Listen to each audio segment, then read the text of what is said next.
Thank you guys for coming. Got some, great things to share with you today. So I'm gonna breeze through these slides, okay? So I know I only got 15 minutes, but maybe a little longer. So let's go to the first slide. We'll get it kicked off right now. If you don't know me, my name is Mike Snow. No, I'm just kidding. I used to, yeah, no. I thought this was kind of cool. But anyways, I work for Walmart e-commerce, Walmart Labs.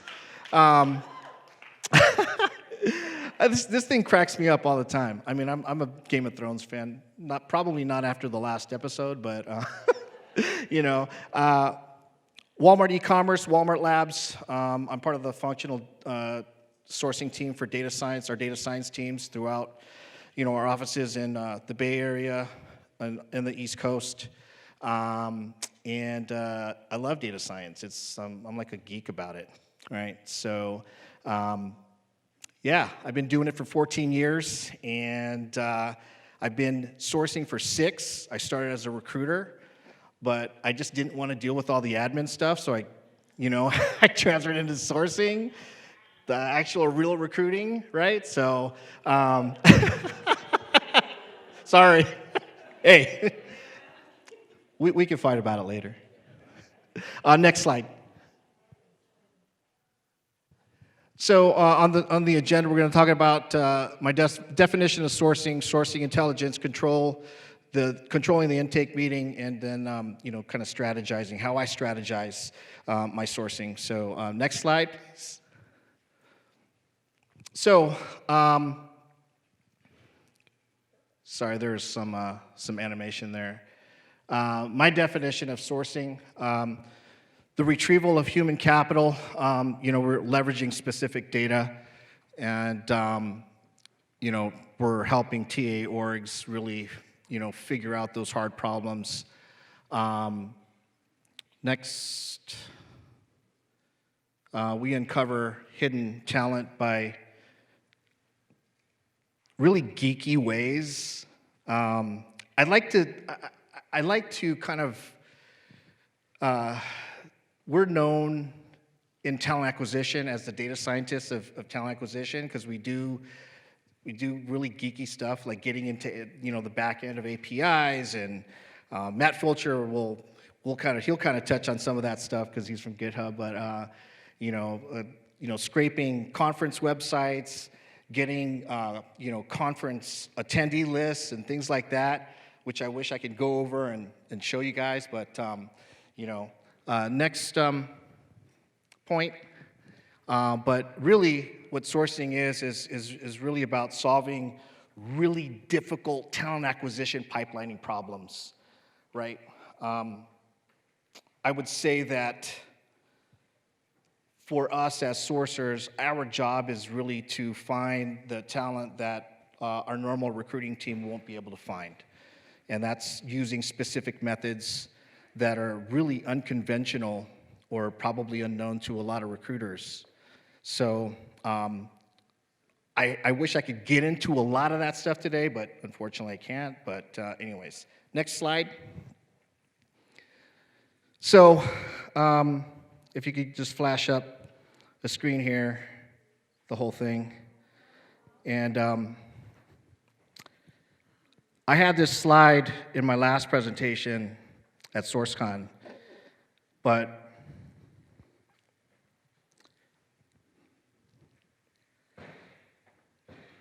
I'm kind of emotional about this one because, as I'm sure it is for you guys too, sourcing is about the Mamba mentality, and at the foundation of sourcing is really about the curiosity. Right?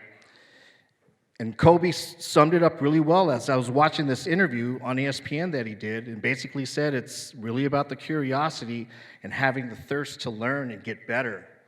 And really, at that foundation, I didn't know I had a clicker. Thanks for telling me, Stacy. I appreciate that.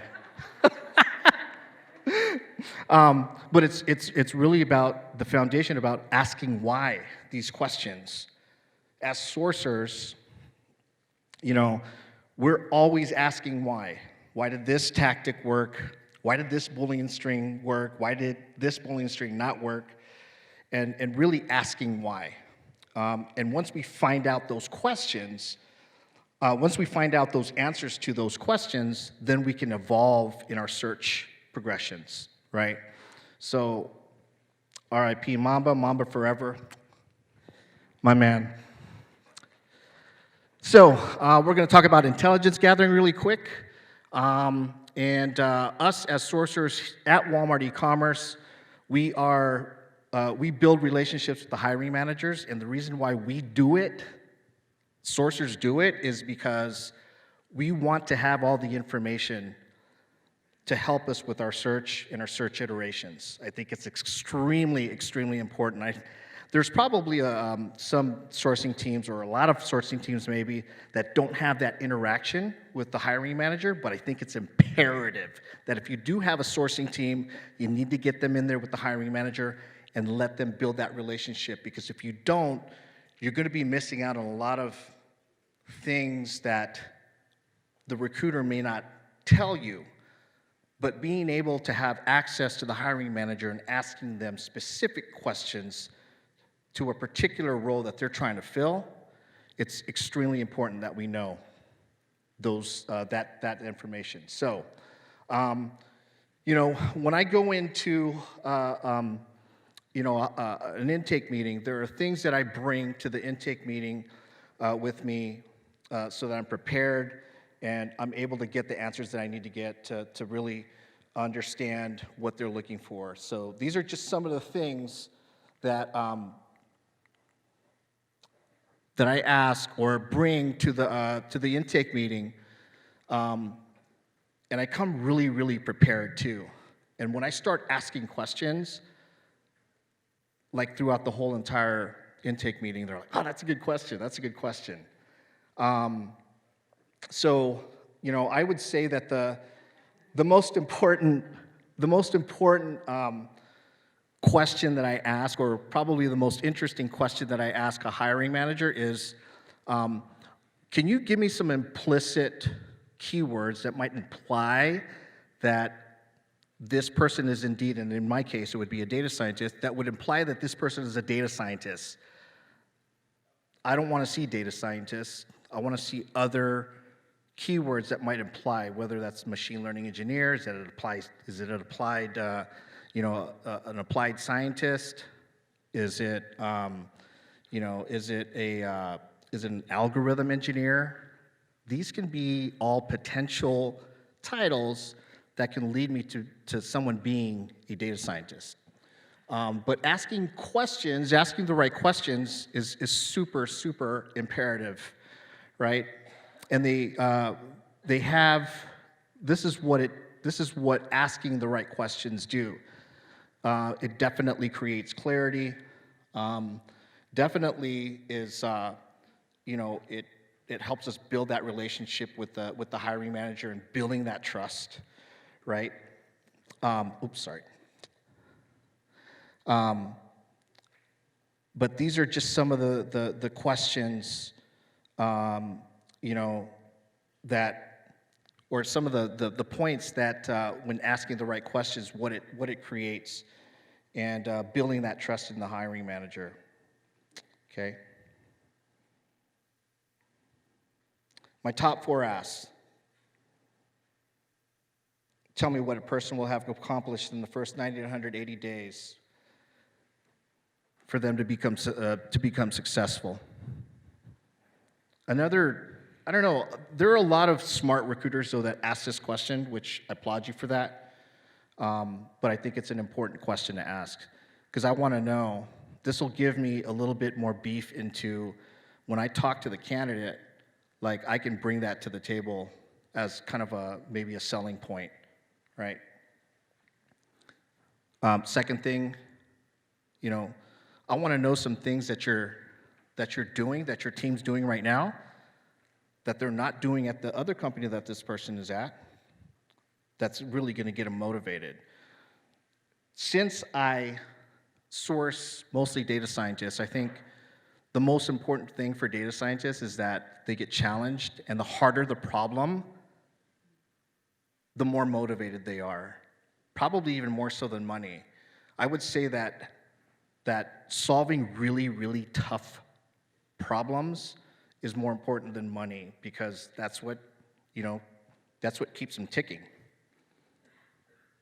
Are there any obscure forums or blogs or conferences, online communities that I should know about? I know a lot of them, but sometimes, the hiring manager will tell me, hey, have you tried this? Have you tried this site? And, these are just kind of learning things for us. As sourcers, we're always learning, right? And then, what I had mentioned before, what are some implied titles and words and phrases that I should look out for? And this also this also sparks some critical thinking with the hiring manager as well, because, he may not think about this while he is thinking, hey, I need a data scientist or machine learning engineer. Like, he may not be thinking about these types of things. And, it's always this one that stumps them, and they'll have to pause for like a few seconds. But, being as smart as they are, they figure it out, and then they start saying, specific things that I'm like, yeah, that's awesome, like, cool. I'm gonna inject that into my search iterations. So I'm gonna share with you kind of like a sourcing cycle that I follow, that I learned from my good friend Shally Steckerl,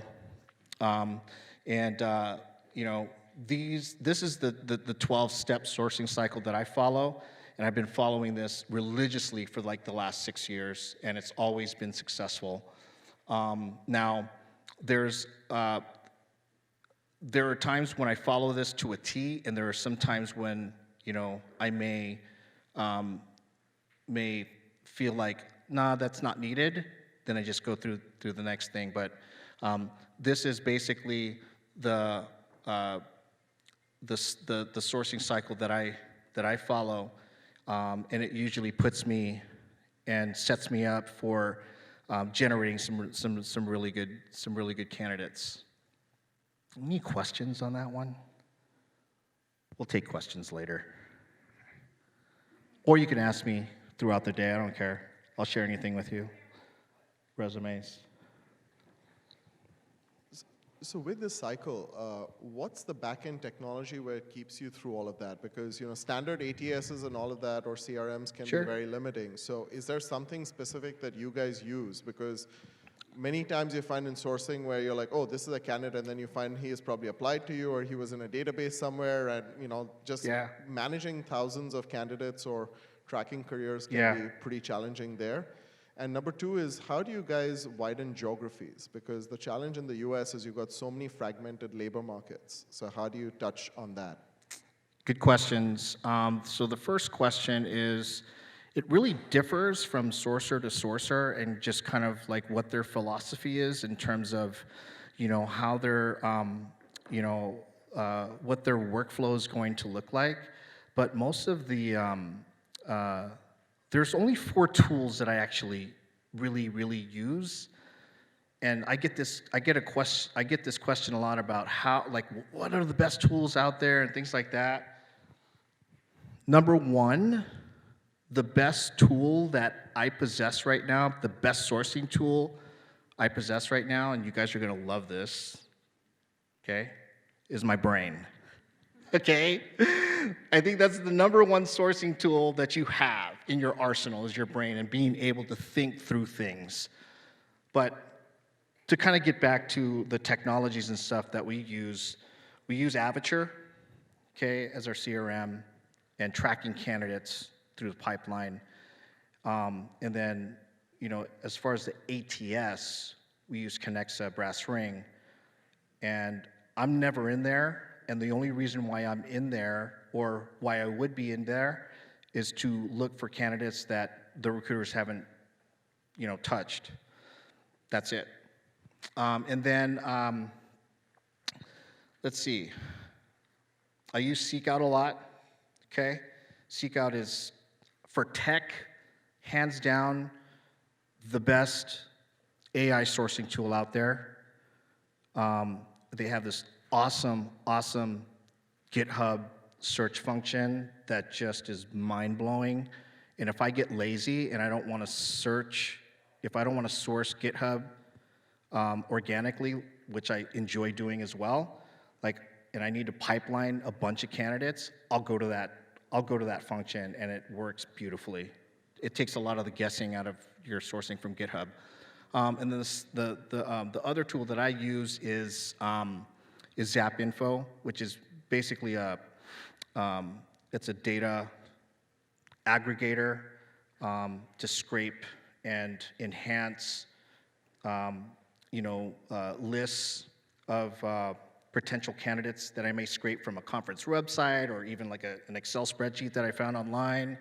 It helps with that. So those are pretty much all the tools that I use. And then for search engines, I'm usually just on Google or Bing, and that's kind of where your critical thinking skills come in, and your curiosity and things like that. The second part of your question is in terms of geography. We have a talent research team that does that, so I can do it myself, but I'd rather focus on finding the candidates from a broad perspective throughout the US, and then narrowing it down. I never like to rule out somebody who's living on the West Coast that might be open to working on the East Coast as well, so I kind of just spread it out. So that's how we handle it. But we have a team that kind of handles regions and stuff. But usually what I do is when I run a search, I run it for the whole entire United States, because I don't want to count somebody out who's living in Seattle that may be open to relocating to our Hoboken office. So there are 7 search progressions that I go through. Fight on, Trojans. Any Trojans in the house? Database, search engines, social media platforms, patent searches. That's a fun one. Patent searches are awesome. Free resume search, online communities, another one of my favorites, and then AI sourcing tools. So I go through these search iterations, and then I have search iterations within these search iterations, but depending on what role it is, I'm not going to use free resume search, obviously, but all the others I would use on a consistent basis. Oh, yeah, sure. When you refer to patent searches, and this just might be because I'm not in the space that you're in, but are you genuinely just looking at people who have filed for patents? Can you dive a little bit more of what patent searches mean? So for patents, there's a site that I use called Free Patent Search Online, which is completely free. Us sourcers love free stuff, and we like free resources. But if it's a pay site, I try to exploit it anyways and see if I can get into the API and get some information. Shh.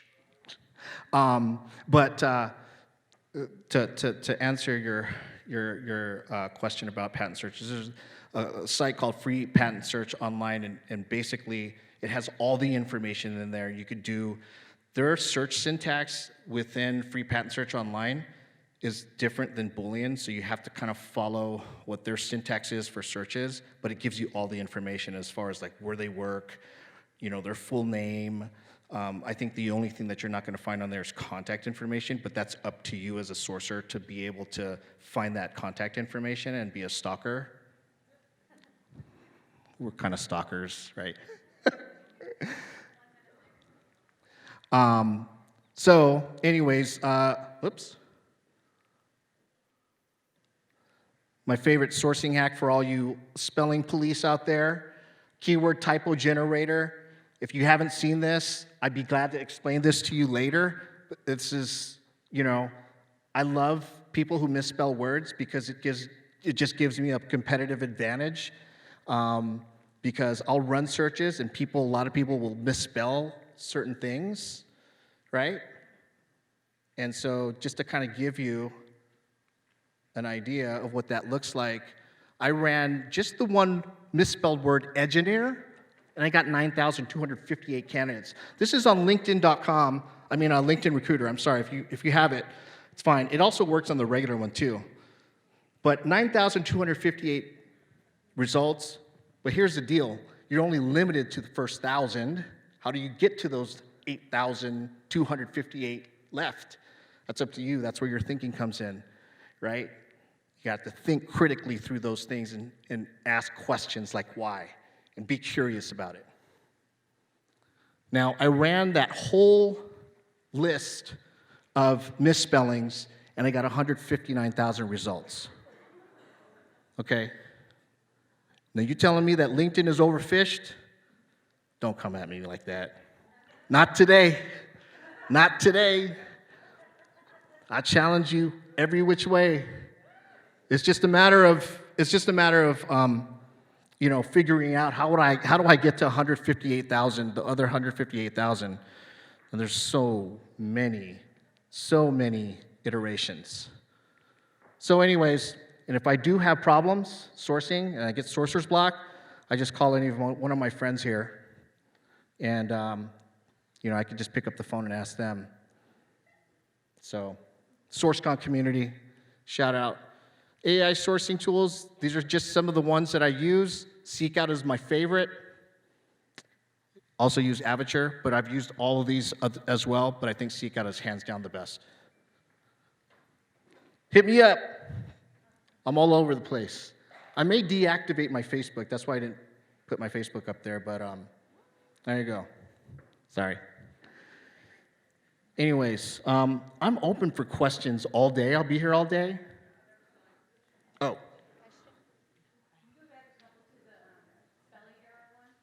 Oh, sure.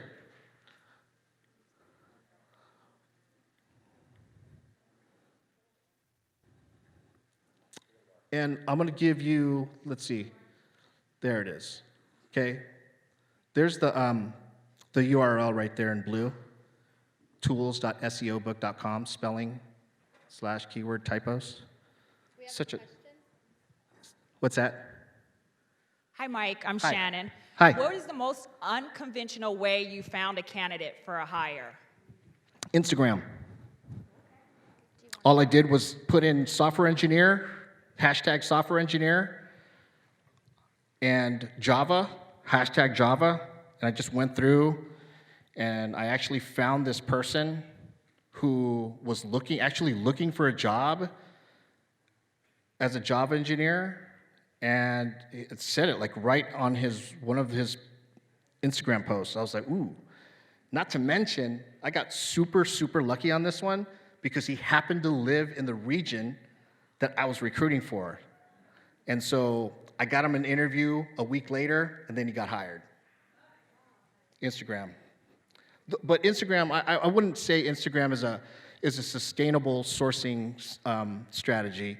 It's just one of those things where you it's like a trick you pull out of your hat, kind of thing.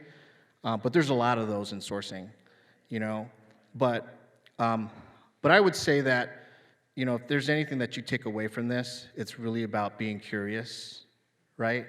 And really being able to think critically. When you think there's a dead end, there's never a dead end. You always have to ask the question, why? Why did that work? Why didn't it work? Why am I getting the results that I'm getting here? Why am I getting good results here? You need to study those results, figure out what the commonalities are with those results, and move on from there. And it's just a constant iteration of digging and digging and digging, But I would say that the most important thing is really being curious and really being able to think critically. I think a lot of that's missing in a lot of today's recruiting right now, because it's sometimes, for recruiters, it's just a mindless job, so they just go through the motions. But I will say that, if you think critically and are curious and always ask the question why, you will be successful, I promise you. Thank you.